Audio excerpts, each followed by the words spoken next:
Good morning people. मैं कथावाचक हेमंत कुमार जी महाराज आप सबको अपने चैनल कथावाचक हेमंत कुमार जी महाराज और हेमवंता गुरुकुल चैनल पर आप सभी का बहुत बहुत धन्यवाद देता हूँ। आप सब ने मेरे साथ जुड़ा, इसके लिए मैं आप सभी भक्तों को बहुत बहुत धन्यवाद देता हूँ। जैसा कि आप सब जानते हैं, आज 26 अगस्त 2024 को हमारे भगवान श्री कृष्ण बाल गोपाल श्री कृष्ण का जन्म दिवस है। मैं सभी भक्तों से यह आग्रह करता हूँ कि सभी भक्त धूमधाम और उल्लास के साथ भगवान श्री कृष्ण का जन्मोत्सव मनाएं। भगवान श्री कृष्ण हमारे आदर्श हैं, हमारे आदरणीय हैं।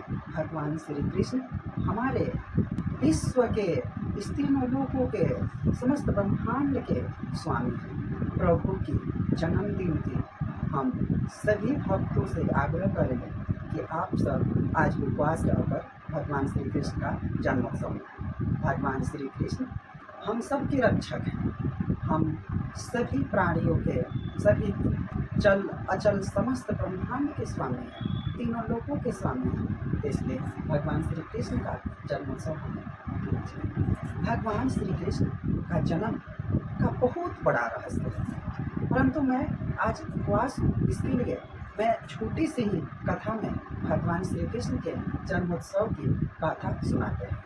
भगवान श्री कृष्ण का जन्म कुछ इस तरह से हुआ। भगवान श्री कृष्ण थे जब ब्रह्मा विष्णु महेश, जब भगवान विष्णु जब वरदान दिए थे, तब अपनी माता और वसुदेव जी को, देवकी और वसुदेव जी को उनके पूर्व जन्म में यह कहा था कि मैं तुम्हारे पुत्र के रूप में जन्म। उस वचन को पूरा करने के लिए भगवान श्री कृष्ण, भगवान विष्णु ने द्वापर युग में देवकी माता और वसुदेव जी के तन से जन्म लिए थे। भगवान श्री कृष्ण का जन्म होने का मुख्य कारण यही था कि जब जो कंस था, कंस के आतंक से जो मथुरा नगरी थी, सारा रूप तहस नहस हो गया। उसके आतंक से पूरा जो समाज था, पूरा मनुष्य जाति था, वह बहुत आतंकित हो गया। क्योंकि जो कंस था वह अपनी क्रूरता से जो समस्त नर नारी थे, पशु थे, सबको आतंक करने लगा, सबको मारने काटने लगा।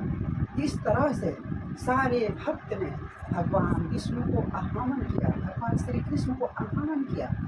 उसके बाद ही भगवान श्री कृष्ण सबके रक्षा के लिए, इस मनुष्य जाति का रक्षा के लिए इस मृत्यु लोक में जन्म लिया था। हालांकि मैंने पहले ही जैसे कहा था कि इसका बहुत बड़ा रहस्य है कि जब देवकी का शादी होकर आ रहा था, तब भी आकाश मार्ग से कंस ने अपनी बहन देवकी और वसुदेव जी को लेकर घर जाया। उस समय आकाशवाणी हुई थी कि तुम जिसको लेकर जा रहे हो, इसी के तन से, देवकी के तन से जो 8वां गर्भ प्राप्त होगा, जो 8वां बालक जन्म लेगा, वही तुम्हारे मृत्यु का कारण बनेगा।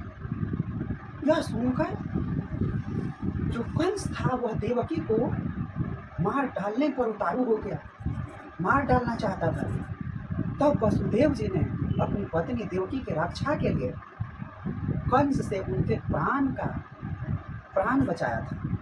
और देवकी को बचाने के लिए भगवान वसुदेव जी ने कहा कि हे कंस, मैं आपसे वचन लेता हूँ कि जितने भी हमारे बच्चे होंगे मैं आपको स्वतः ही आपको दे दूंगा, आप उसका जो करना होगा आप कर दीजिएगा, मार डालिएगा। इस वचन को निभाने के लिए जितने भी वसुदेव और देवकी के पुत्र हुए, उस पुत्र को मारने के लिए वसुदेव जी ने स्वतः ही दे दिया था कंस।